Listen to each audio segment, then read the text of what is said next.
Outside the glass tower in Crystal City, a woman in a gray valet vest held the rear door of a midnight Maybach and asked, very evenly, if Preston Mercer wanted her to bring the car under the shade before the leather cooked in the August heat. He looked at her the way a man looks at something stuck to the bottom of his shoe.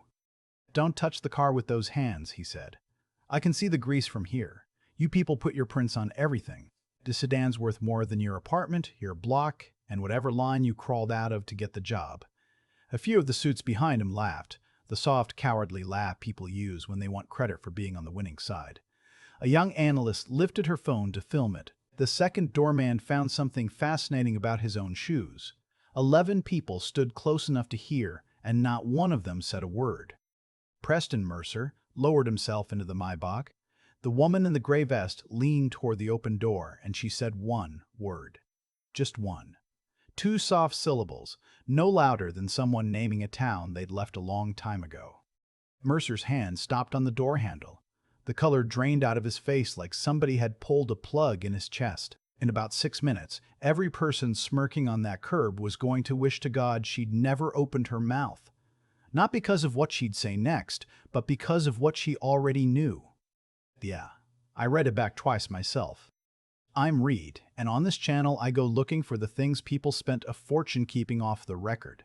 This one had a price tag with a lot of zeros and a body count nobody wanted printed. So grab whatever you're drinking and settle in, because we've got about 18 months to walk backward through, and there's a beat-up army ammo I need you to keep one eye on the whole time. To understand what just happened on that sidewalk, you have to start with 2 mornings in the same metro area that might as well have been on 2 different planets. Preston Mercer woke at 5 in a penthouse with a view of the river and the monuments past it. His coffee came from a machine that cost more than most people's first car. His subsidiary, a body armor outfit called Castellan Plate Systems, was set to ring the opening bell on Friday, and 3 big institutional funds had already soft-circled around $900 million.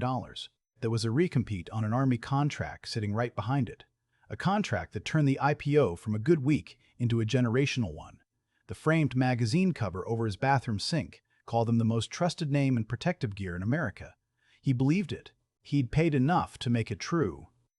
11 miles south, in a unit above a tire shop in a part of Northern Virginia the tourists never see, a woman named Simone Adeyemi woke at 4:40 without an alarm, the way you do after enough deployments.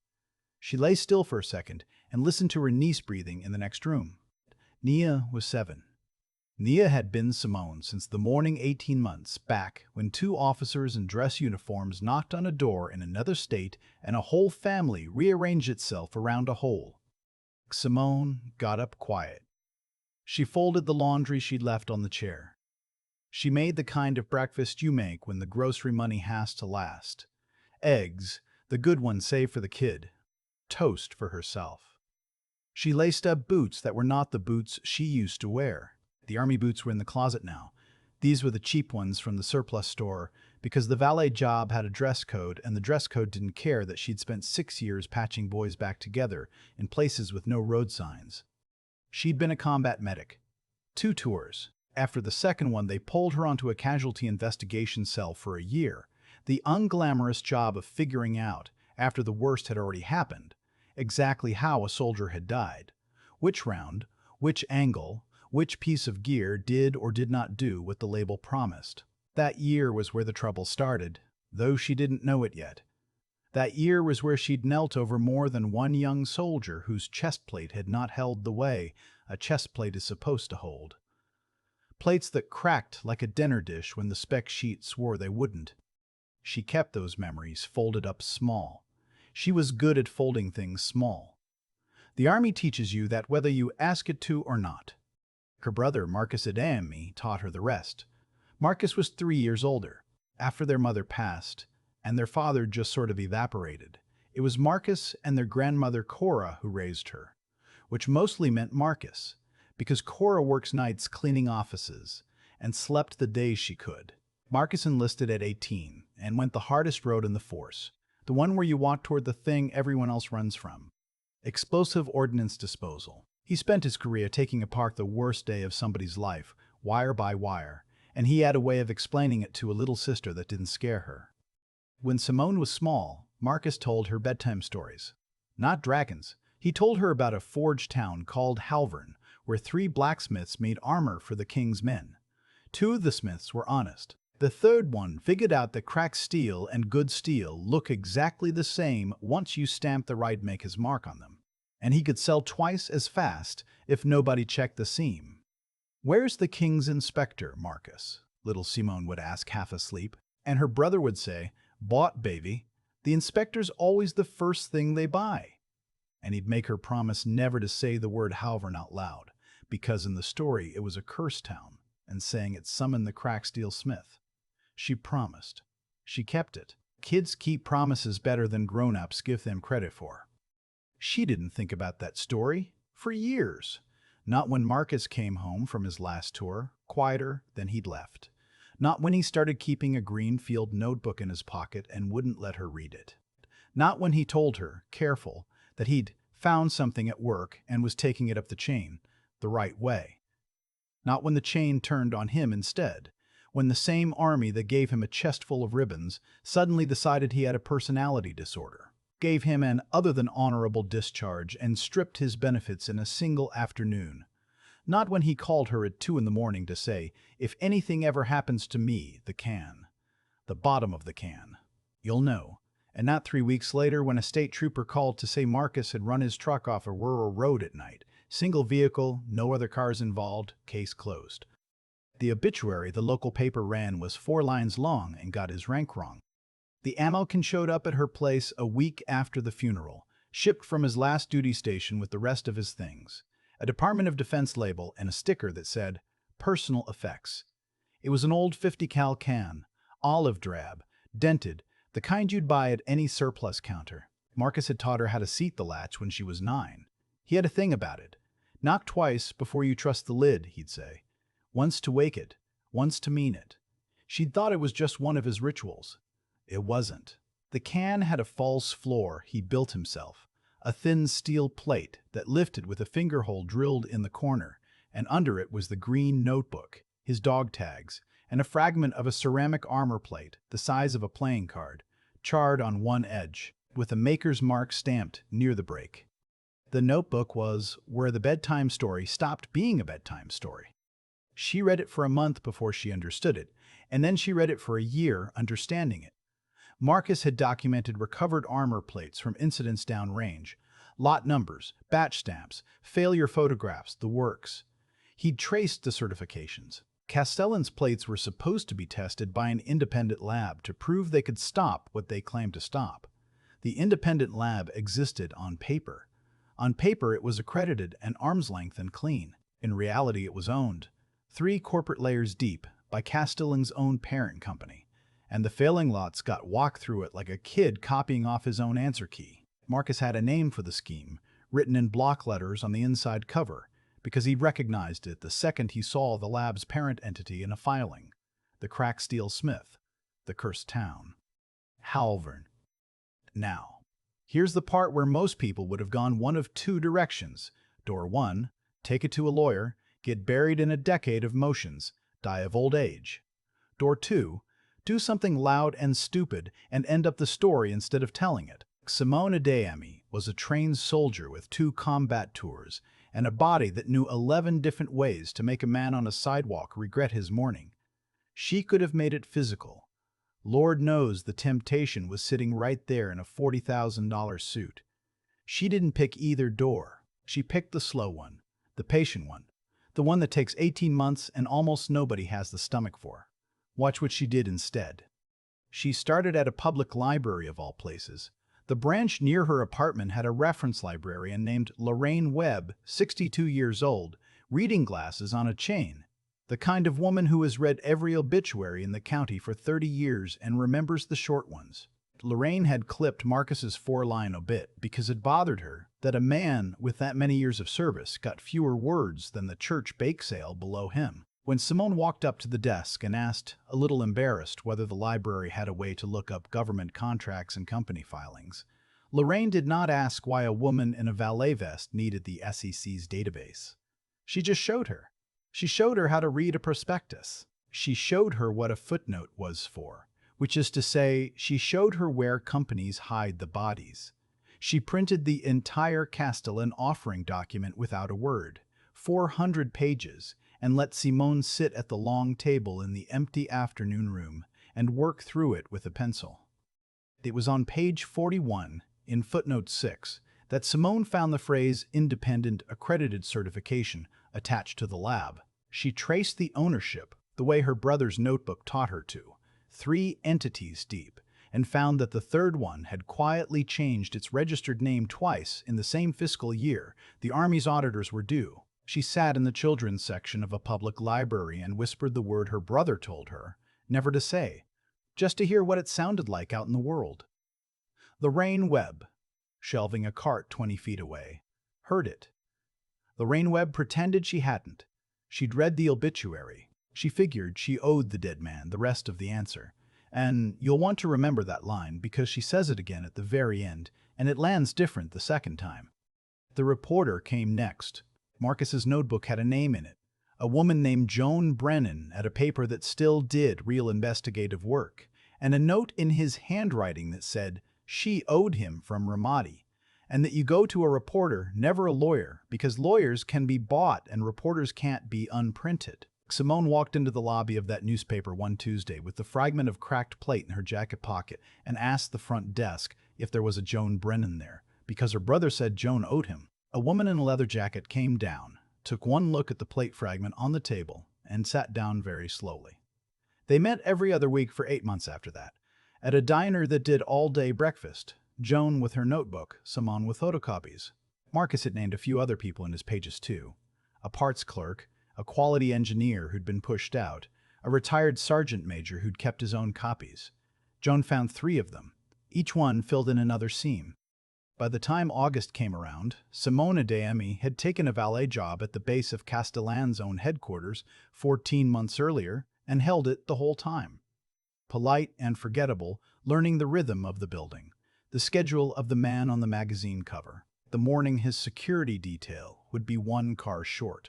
She wasn't waiting for the chance to hurt him. She was waiting for the morning the whole thing would be standing in one place at one time. The cameras, the money, the brass. So the truth wouldn't have anywhere private to go.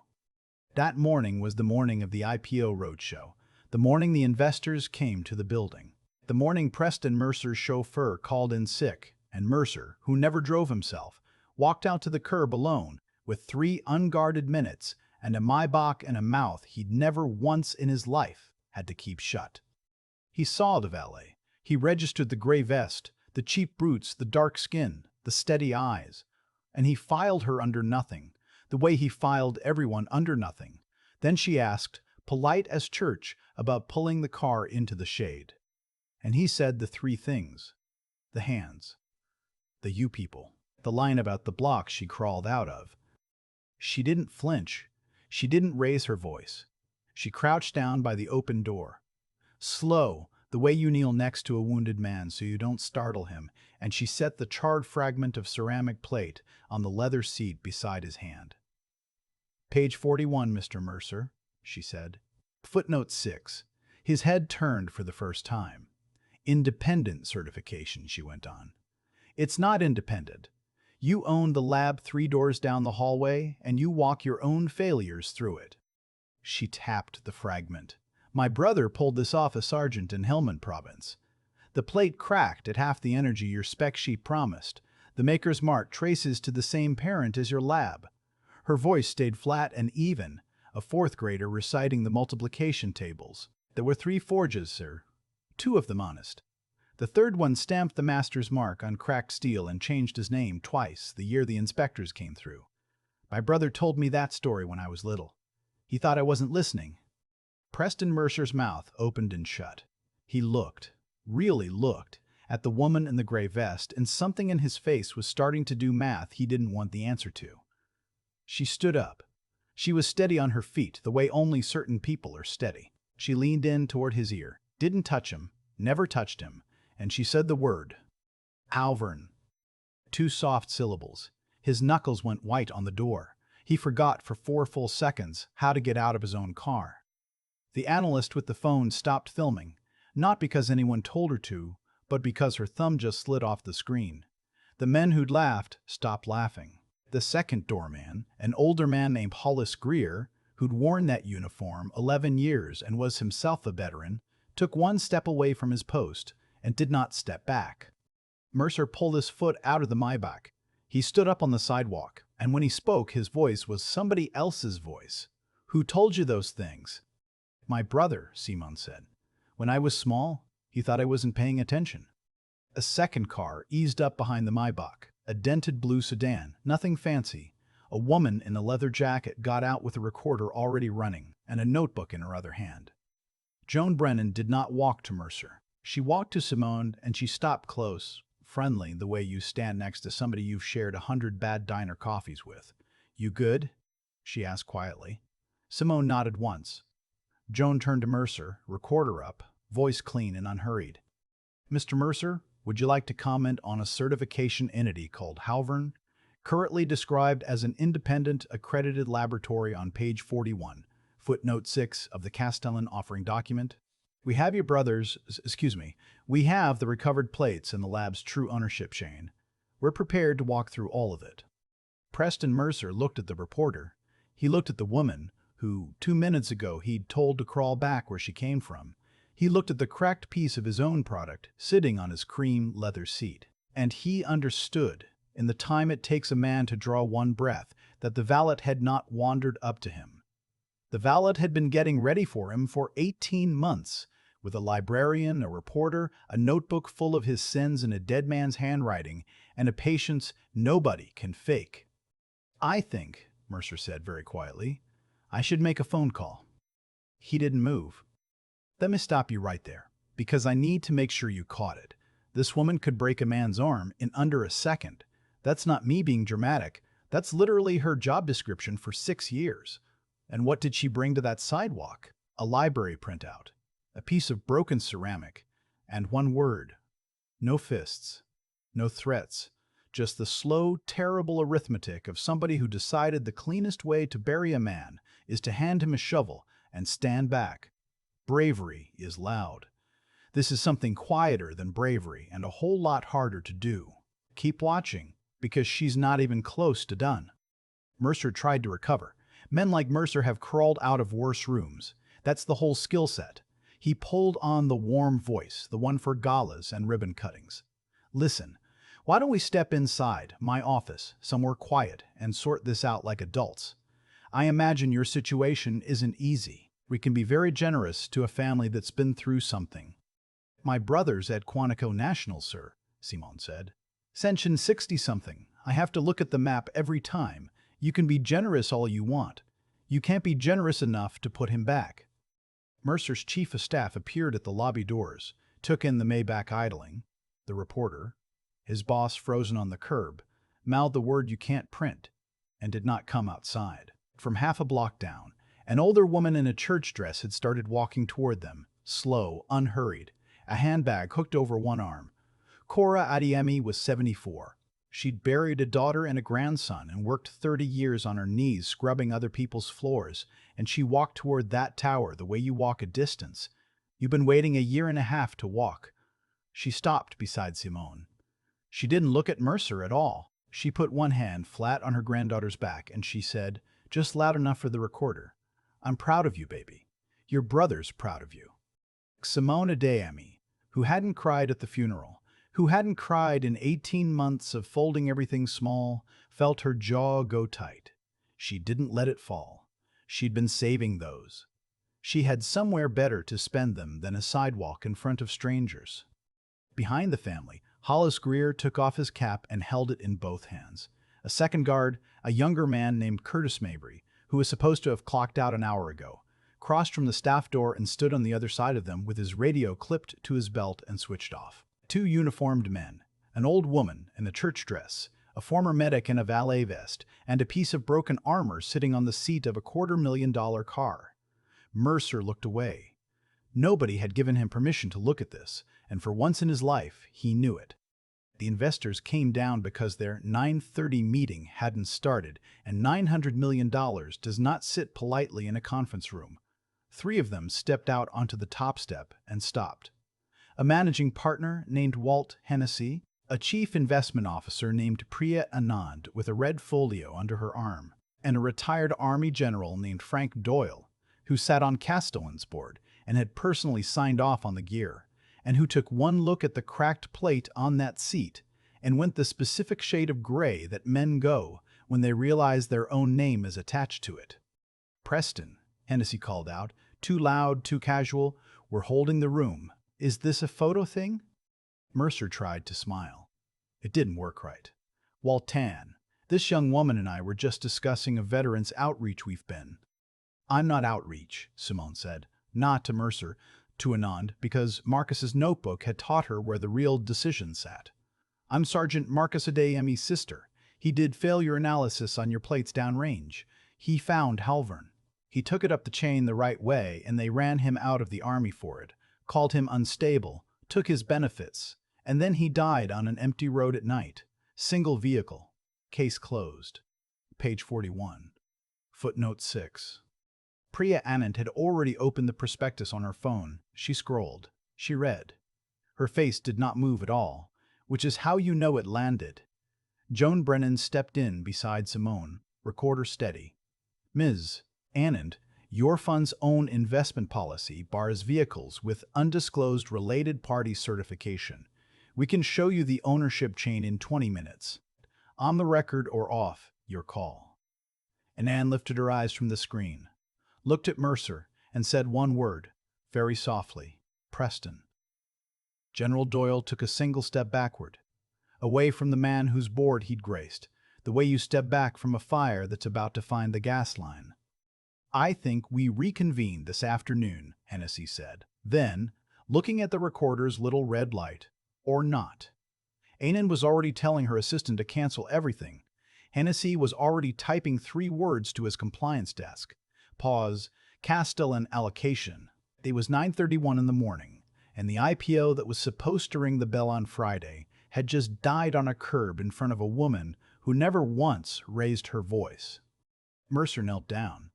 The most trusted name in protective gear in America put both knees on the dirty concrete in his $1,800 shoes and brought his face level with hers, and he tried to make it go away with the only tool he'd ever had. "Whatever happened to your brother, I'm sorry, truly. Let me make it right. A trust, your niece's whole future. Your grandmother's set for life. We can wire it before lunch." "My brother is dead, sir," Simone said. "You can't make that right. You can only quit lying." 9 words. The analyst 3 feet away whispered, "Oh my God," and did not lift her phone, because some moments are for standing still and being a witness, and even her generation knows the difference. The kindness left Mercer's voice then, the way it always eventually does. "If you push this, my attorneys will bury your family in paper for a decade. They will say things about your brother's mental health you do not want a 7-year-old reading someday. There's a smarter version of today. Take the money. Walk." "Your lawyers already said everything they had to say about my brother 18 months ago, sir," she answered, steady. "They said it to the discharge board. We're still standing here." And then she did the thing I genuinely did not see coming. The thing that I think is the whole reason this story is worth telling. She gave him the choice. "There's a smarter version," she said. "You go inside, and you call the U.S. Attorney's Office yourself. Today. Before lunch. You tell them about Halvern before we do. Because if my reporter files first, the story writes itself one way. If you call first, it writes the other way." She paused. "And because that's what my brother would have done. By the book. Even with you. He believed in doing it right even when the other side never did." Quick question, while he's deciding. If you're Simone, brother in the ground, his killer on his knees in front of you, a blank check in his hand and a confession in his other, do you take the money and give your niece a life you never had? Or do you hand the man a chance he never gave your brother? Because I'll be honest with you. Sitting here writing this, I don't know that I'd have offered him the door. She did. I still don't fully understand it. Maybe that's the point. Mercer knelt there a long time. He looked at the plate on the seat. He looked at the old woman in the church dress.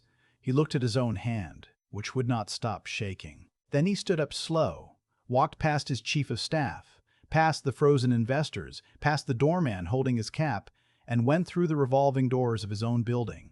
He rode up to his office. He put on his reading glasses. At 9:48, he dialed the U.S. Attorney's office, and when a senior prosecutor named Vivian Stark came on the line, a woman who had been told all week to expect this exact call, he said the word himself. Alvern. The call was logged. The call was time-stamped. The call became the cornerstone of every charge they would eventually file, because a man who calls it in himself can't later claim he didn't know. By 11 that morning, federal investigators were inside the building with a warrant for the certification records. By noon, Joan Brennan had filed the first piece. The headline ran, "He took it up the chain the right way." They called him unstable. Here's the word that was waiting in his sister's pocket. Costello never rang the bell. By Friday's close, the parent company, Mercer Industrial Holdings, had shed close to $3 billion in market value. A woman on a sidewalk said one word, and an empire that thought it was bulletproof found out exactly how that ceramic felt. But mercy is one thing, and repair is another, and the boy, the woman, she'd hate me calling her a boy, wasn't finished, because the dead don't get to file their own paperwork. 3 weeks later, a federal grand jury returned a multi-count indictment against Preston Mercer. Procurement fraud, wire fraud, false statements to the government, obstruction, witness retaliation. 2 of the counts, the prosecutor noted carefully at the podium, related to the death of a former employee under circumstances now reopened. He eventually pleaded to 4 of them. He served 41 months at a federal facility in Pennsylvania, which works out to roughly 1 month for every soldier whose plate they could prove had failed, though nobody put it that way out loud. The Maybach went to auction. Castellan was broken up and put under a court-appointed monitor. The recalled plates came back by the truckload, and the families who'd been told for years that their sons and husbands died from user error finally got the truth in writing.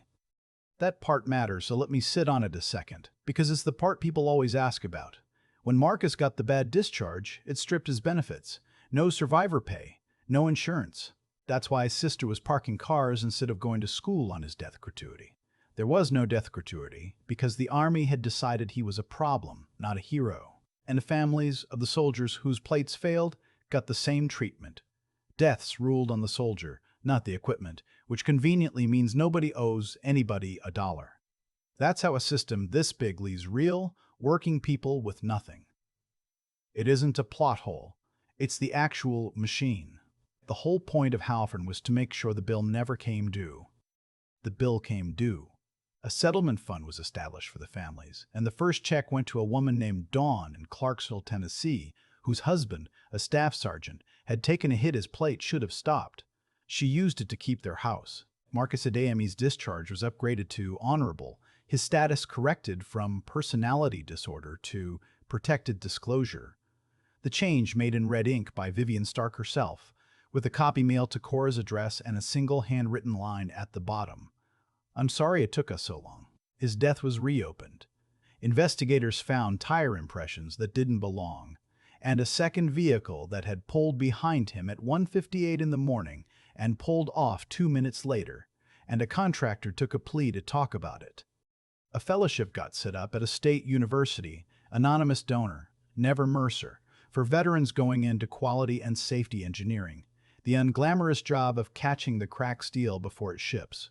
They named it after Marcus.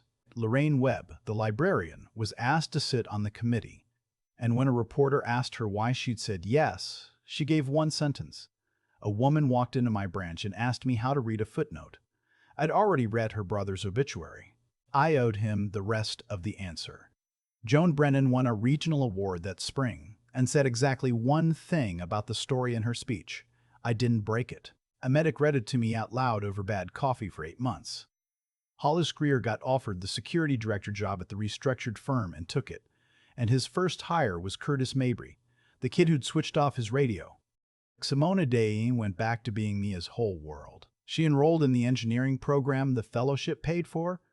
She kept Marcus's dog tags in the ammo can with the false floor, and some Saturdays she'd sit at the kitchen table and seat the latch and unseat it again, just to feel it, knock twice, once to wake it. once to mean it. One evening late, after Nia was asleep, she finally let it go. Not on the sidewalk, not in the courtroom, but alone in the cab of her truck in the parking lot of a grocery store. 18 months of saved tears all at once. And she let them, because there was finally somewhere better than that curb to spend them. She wrote her brother a note. Just a few lines, in the slanted handwriting of somebody who learned to write fast in field conditions. They read it, Marcus. All of it. The investors, the law, the paper, all of it out loud. Cora was right there in her good dress. I didn't swing. I know how bad you wanted me not to swing. You'd have liked that. She folded it twice and set it under the false floor on top of the tags and seated the latch. Knocked twice. Then she went and checked on the kid. So the next time you watch some man on a sidewalk decide a person in a work vest isn't worth lowering his voice for, remember that she might have been getting ready for him a lot longer than he's been talking. Remember that the quietest people on the curb are sometimes doing the most patient, most dangerous work in the country, in cheap boots, on no sleep, for somebody who can't say thank you anymore. And remember that the hardest thing a trained fighter ever does is keep her hands at her sides and hand a man the truth instead. If this one sat with you, a quiet like and a subscribe is how you make sure I can go dig up the next one. And the next one is a strange one, a night shift nurse, a sitting senator, and a single voicemail that somebody swore had been deleted. That word's already sitting in somebody's pocket too. I just don't know which Tuesday yet. What stays with me about Simone isn't the word she whispered. It's the 14 months she spent parking cars for the man who killed her brother and never letting it show on her face. I keep coming back to that because I think we've got the story backwards in this country. We celebrate the explosion. We make movies about the punch. Nobody makes a movie about a woman seating the latch on an old ammo can at her kitchen table, knocked twice, once to wake it and once to mean it, learning to read a footnote because that's where the bodies are buried. Here's the chain of it plain. Marcus found the truth and tried to hand it up the right way, and the right way got him discredited, discharged, and run off a dark road. Most people would have called that the end. Simone treated it as instructions. She didn't have his rank or his clearance or his lab access. What she had was a library card, a reporter who owed him, a grandmother who showed up in her good dress, and the refusal to quit before the job was done. That's the part I want my own kids to hear. The talent wasn't rare. The patience was. And I noticed she could have done it the loud way. She was trained to. A woman who can take a man apart on a sidewalk instead crouched down and set a piece of broken ceramic on his leather seat. The strength was never in her hands. It was in the decision not to use them, in handing Mercer the same chance to come clean that he never gave her brother, because doing it clean mattered more to her than getting even. That's not weakness. That's the hardest thing a fighter ever pulls off. So, if you take anything from Simone Adeyemi, take this. Be the person who tells the truth, even when the truth costs you your benefits and your name, the way Marcus did. Be sharp enough to learn the boring thing, the filing, the footnote, the paper trail, because that's the ground the powerful think you'll never bother to walk, and be stubborn past the point where it makes sense, past 18 months, past 18 months, past 18 months, past everyone telling you to take the check and go be quiet. I think most empires don't fall to armies. They fall to one person who wouldn't let a thing go and was willing to be unglamorous about it for a very long time. Cora was right there on that curb when it finally tilted. She said she was proud, and she meant the whole 18 months, not the 4 minutes everybody filmed. We chased the 4 minutes. The 4 minutes were never the point. The point was a woman in cheap boots who decided that her brother deserved an answer, and then spent a year and a half quietly going and getting it.